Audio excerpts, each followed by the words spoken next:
Falcons, Texans. Falcons, Texans. Texans open up at -5. That's where they stand. This total opened up at 49. It's still at 49 in Pinnacle, but 48.5 are on the board.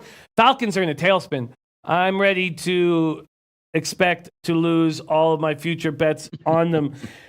Houston did not look good last week, but I think they could blow this Falcons team out. Atlanta's defense has been bad. The Keanu Neal injury hurt badly.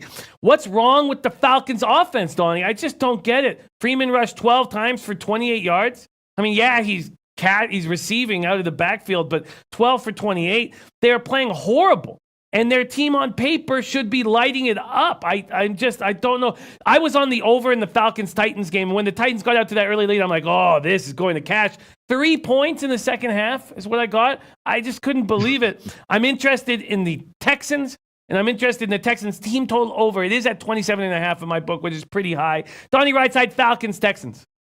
You know, it's funny. Like, sometimes teams fit adages for us, right? Like, when we take a look at the Houston Texans, when they play the role of the underdog, they go out and play the Chargers. They play well. They win the football game. Then you put them in the role of they need to win by more than a touchdown, and you just see street ball out there. Deshaun Watson getting murdered every other play. Doesn't matter if he has 5 seconds or 1 second. He holds the football completely wrong. And then you have a coach like Bill O'Brien who throws a double screen or a double reverse pass that gets intercepted when you just need points against a team that's struggling to score on the opposite side. And then when you need your timeouts when you're down in the fourth quarter and a great catch is made, it's clear, everybody at home can see that Christian McCaffrey caught the football. You only have 2 timeouts left, and you burn one by challenging a play, which ends up being a first down anyway with 10 minutes to go, which instead of having the football with over a minute that you got it back down 6 late in the game, you got the ball with 28 seconds left. So when you have poor coaching decisions and you're asked to cover numbers, as much as I hate the Falcons, and I bet the Titans myself +4 this weekend, which was so much fun to watch for me, and I was like, oh man, this soft Atlanta team. Now I find myself building a path for the Atlanta Falcons to keep this game close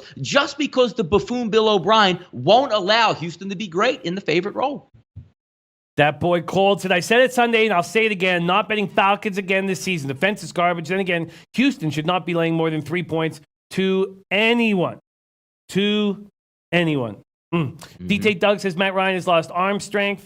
And Mama Jones says take the under in the Texans-Falcons game. Robert Weimer says looking to the under with the high output Falcons coming up short. Torino says I'd lean over. Both teams have bad defenses. I actually think I don't want to. I think the Falcons are in a tailspin. Do you think that Dan Quinn loses his job and the Falcons don't win 5 games this year? Could it come to that, Donnie?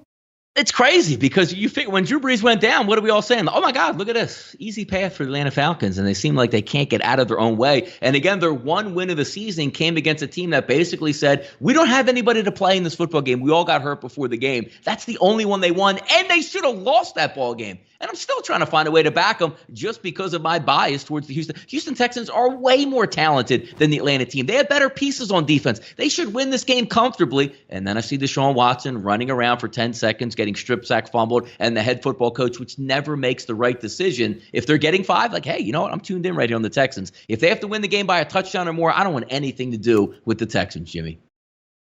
Okay. Well, that really sort of dampens my feeling that this Falcons team was falling apart and I should take the Texans. So I'm going to pause on that.